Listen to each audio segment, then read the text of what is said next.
folks, and here I am on the Gamtoos on my little vessel. I'm going to be rocking a little bucktail setup. The day started off terribly. It looked like we were going to have lots and lots of rain, but as luck would have it, that rain is pushed on now until Monday or Tuesday. So I've come out in my little vessel. This is the one I want to be traveling on soon. I'm just giving it a few test runs. I want to do some substantial changes to the deck layout and the way the boat functions in totality. So a couple of test drives just to see how it fishes. I'll give you guys a chance just now to have a look at it, and then I'm going to pick the brains of everybody, because there's a few things that I'm not that clued up on boats, especially the setting up of boats, and I'm going to lean on you the viewers a bit just to give me some advice. But anyway, let's get on to the fishing. Hopefully I can pick up a couple of fish here today. Water is still bitterly cold. It was 13 degrees yesterday down by the mouth. It has been draining the whole morning, so we're close to the end of the drop tide. So I'm hoping that this water, being a little bit warmer than down by the mouth, might have a couple of fish in it. Right, chaps, and there she is. This is my new little travel companion. I don't know the boat at all, but it's called a Country Craft, and this is a little 2.8 meter. Now, I purchased this the other day with the full intentions of sprucing her up a bit, and then this size is just big enough for me to neatly pick up by myself, and it goes on top of the roof rack of the Land Cruiser. And for that reason I wanted a boat obviously manageable by me only, and obviously not enough weight to damage the roof rack. Roof racks, believe it or not, only carry about 100 odd kilos. So 2.8 was the perfect size. I had a 15, which I've just recently done up, and when I put it on this boat, it became, in my opinion, dangerous. So I managed to source this little Mercury 4-stroke. I got it second hand, but it only had about 3 or 4 hours on, so it is basically brand new. And I picked this up from a gentleman, and I'm very thankful. We made a deal. So this little guy pushes the boat. I measured it on the way up here, 22 kilometers per hour. That's with me sitting on the front bench with a little extension, a tiller arm extension. At the moment it's a PVC pipe, but I have ordered one of those fancy adjustable tiller arm extensions. Right, and it's here where I needed some help from the clever guys. It's quite a movement at the moment, is these little Smallcraft boats. So I'm going to lean on some other chaps' knowledge. I'm obviously going to respray the boat and do some work on it as well. But the layout is what I'm busy working out at the moment. I fish most comfortably off that little center area, which at the moment has got two little risers. And I'm going to put a flat plank into there and get that all fiberglassed in. The back I'm going to leave open in the center just as a water well, and then on the two sides, both on that side and on the other side, I'm going to probably put a hatch in on either side just to carry all the safety equipment, odds and ends. The transom at the moment, when I do drive, it is slightly raised off the boat.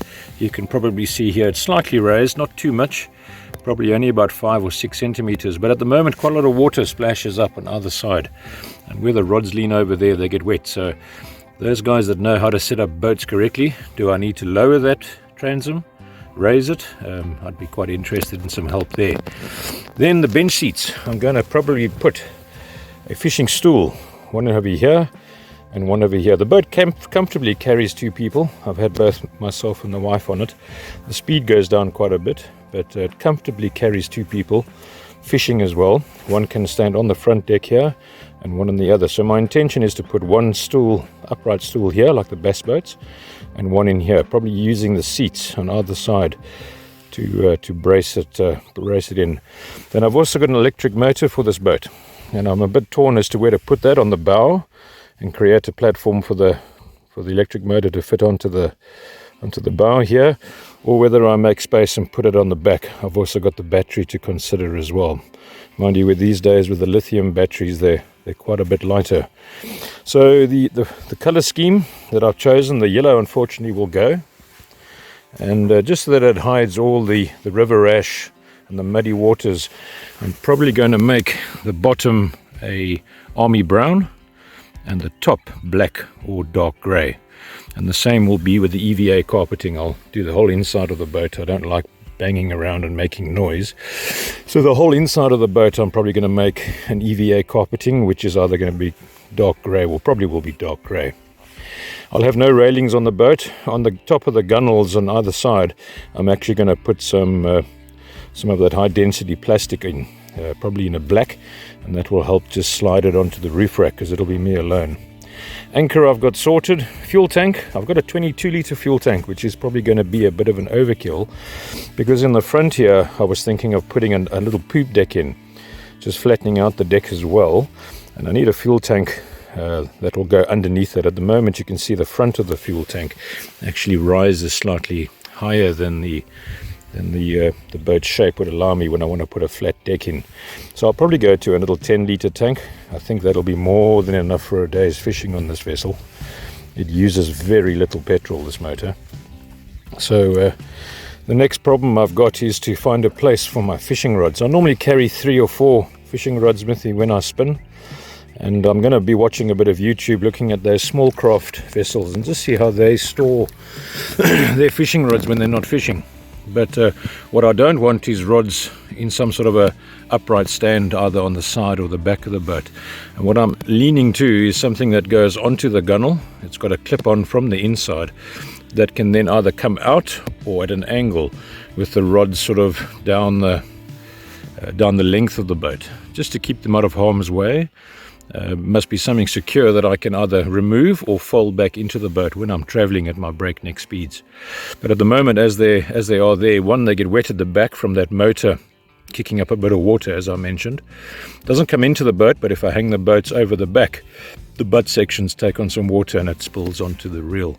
So something that I can put onto the gunhole, as I said, that actually lies them at an angle or upright, but comfortably carries at least 3 to 4 rods. If there's 2 of us fishing, at least 4 rods. So that's my initial thoughts right now, chaps. It's a neat little boat. It is old. I have no idea what its age is, but as I said, it travels at 22 kilometers with this Brutaurus monster on the back. And as I said, I'm very happy with this purchase. I tried in vain to try and find a second-hand 6 or 8 horsepower. I put a 9.9 onto it just as a test, but that was only a few kilograms lighter than the 15. Yeah, there she is. Keep an eye out, and please guys, add some comments in the back. Let's just run through them again. I'm looking to get some understanding as to if the back of the motor is sitting too high on the transom, because as I said, when I drive I get quite a splash coming out both sides of the motor. You can see the length of it's exaggerated on the camera, but you can see the length of the shaft. Probably only the gearbox sits into the water when it's level. Probably only the gearbox. But that's the first thing I'd like some information on. If you guys wouldn't mind commenting and just letting me know. Raise it or drop it to get that better, to eliminate all that water being splashed at the back. The second thing I was going to ask, if you can recommend any good seats. As I said, I might look to the bassing world, but 2 good seats. I want to put one probably into or next to that back bench, and either side or on top of the front bench, just to make fishing that much easier. The fishing rod holders, something that you guys might have seen from that Smallcraft crowd, that either folds up or folds over and carries at least 4 fishing rods. The last thing I was going to ask about is fish finder. I'm probably going to take the fish finder off my current boat and upgrade that and put that onto here. It's a Lowrance, I think it's a hook 5 or hook 7. But obviously no permanent spot for it, because the boat goes upside down on top of the Land Cruiser. Now I have seen on some of those small boats, it comes up on a gooseneck arm, either from the side or on the front here, probably bolting onto the gunnel. But it looks like a little stand that these fish finders go into.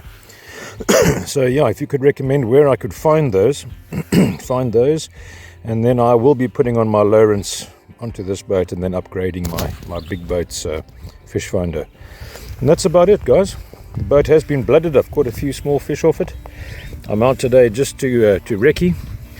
As I said, the more time I spend in it, the more comfortable I feel and the more ideas I get. There'll be no lights or navigation lights on this boat at all. I don't intend to fish in the evenings off it. But yeah, there she is. Hopefully this boat you'll see being repaired in stages. The first little step that it's going to is going to be stripped down, sanded and resprayed, and all the decking and various things, the transom changed. That'll be done in Port Elizabeth. A good man by the name of Jerome van Tonde in Port Elizabeth. He's done boats for me in the past, and I really respect his work and his work ethic, so he'll be doing the little repairs for me. But chaps, please, yeah, comment in the comments below and let me know on that transom. Let me know if you know of a solution for my fishing rods. Let me know if you know where I can source those 2 seats from, the bass fishing styled seats, and then where I can find some sort of a bracket with a flat area that my fish finder can mount on. And there goes a tiny little Garrick chase in the background. Those are the things I'm going to kick off with, and as I said, hopefully when you see this boat again, it will be taking shape in stages.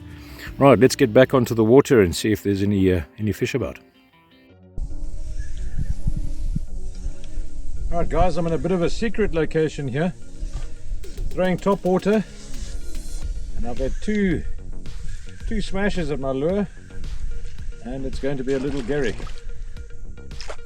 First guy that came and said hello wasn't a Garrick. That's what you call a long line release. Let's see if there's another one out there.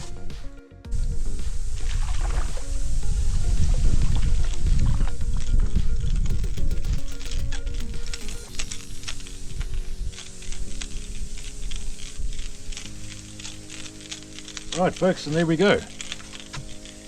Some of you might recognize this location. It is on the Gamtoos River, but I've come up far up a little channel on my little vessel, and throwing a top water. I think I've had a much larger Garrick come up and shine on it, but I'm happy with these little fellas. What I'm actually up here for is a River Bream. Whether or not those are going to be here today, we'll find out. This guy's got the hooks firmly. Yeah, let's get my little tool.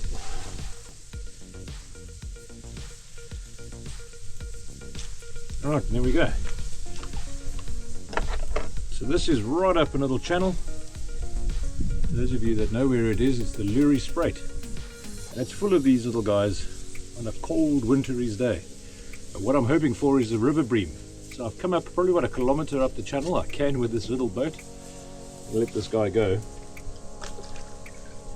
And hopefully we'll get ourselves a River Bream on the line. While I'm sitting here, I'll quickly do one more pot down this line. Alright chaps, so I'm venturing up the Loeriespruit.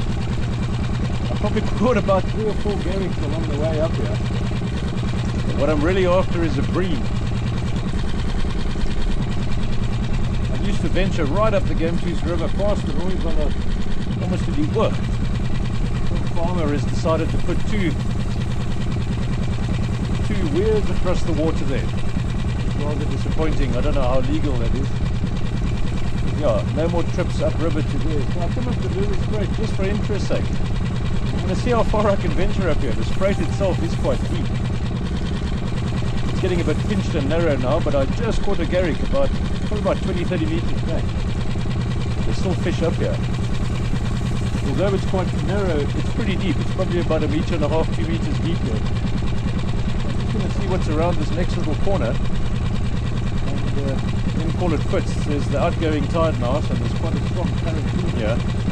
So I'm just going to drift back with the current, throwing a little bone white top water sure strike. See if we can find a little, oh, it looks like it comes to an end here. Right, well that might be the end of my adventures. Let's get a bit into this little thing. I'm going to stop right here. So my adventure up the Loeriespruit delivered some nice fish, and just by the mouth here now, a nice little cobby. Taken on the Nobi blue shiver stick. What an experience going up this little Spruit. I would never have dreamed of bringing my big boat up here. And I've had a ball. I've caught probably about 10 or 15 little juvenile Garrick. Just coming out of the Loeriespruit here, and I thought I'd throw a Nobi shiver stick just to see what was happening. A nice little cobby came to say hello. So I've gone for about 1 kilometer up the Spruit. Let's get this guy back so long. There we go, nice little cobby. I went for about 1 kilometer up the Spruit, and as I said, caught quite a few young juvenile Garrick. The tide is coming out now, and I thought, let me just see what's here by the entrance to the Spruit, and dropped a shiver stick.